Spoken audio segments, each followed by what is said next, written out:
Alors, autopilote Tesla, 12 constructeurs impliqués dans l'enquête. Aux États-Unis, le NHTSA a fait appel à 12 constructeurs pour l'aider dans son enquête sur les incidents liés au système autopilote de Tesla. Quoi? C'est bizarre. Et pourquoi ils ont besoin des autres constructeurs? Je comprends pas là. Donc je vous passe le paragraphe suivant, c'est une intro en demandant à une douzaine de constructeurs de lui fournir des infos quant au fonctionnement de leur système avancé de la conduite dans le cadre de son enquête sur l'autopilote de Tesla. Parmi les groupes sollicités, on retrouve Ford, General Motors, Toyota ou Volkswagen.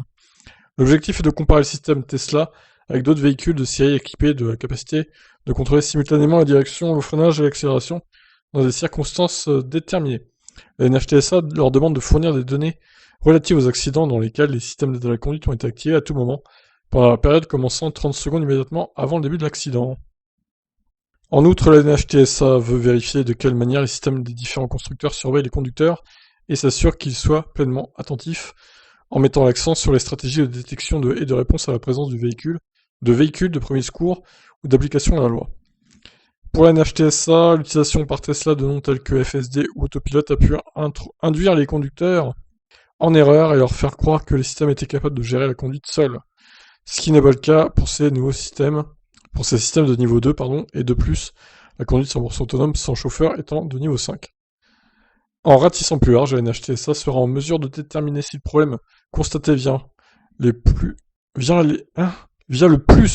de 10 crashs impliquant une Tesla en mode autopilote et un véhicule d'intervention relève du constructeur de véhicules électriques ou s'il représente un problème à plus grande échelle au sein de l'industrie automobile, auquel cas Tesla aurait été seule mise en cause à tort.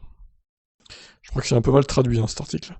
Le fait que de nombreux systèmes de la conduite soient conçus de manière à laisser la possibilité aux conducteurs d'outrepasser le cadre légal de leur utilisation est avéré, au même titre que la déresponsabilisation qui découle de l'utilisation de ces assistances. Il est dès lors rassurant que l'Agence américaine pour la sécurité routière élargisse le cadre de son enquête en vérifiant auprès d'autres constructeurs si les reproches faits à Tesla pour son autopilote ne pourraient pas être généralisés.